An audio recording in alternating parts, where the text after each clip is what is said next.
Hello everyone, welcome back to another video. Today I will show you how to turn off professional mode on Facebook.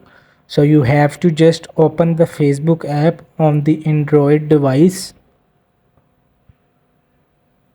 So when you have to open, so you have to go to the profile icon on the top right, and you have to click to the username of profile that can opens the profile.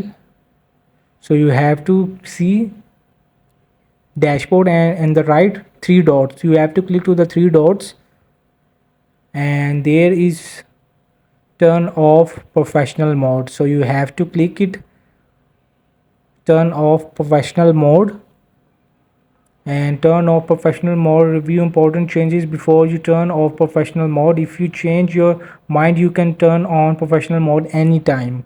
So you have to continue it to make turn off.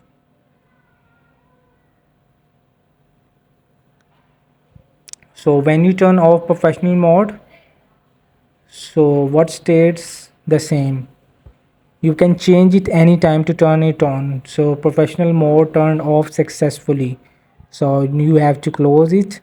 And this is how to turn off professional mode Facebook. Hope this video helped you. Please don't forget to like and subscribe and get notified for more videos.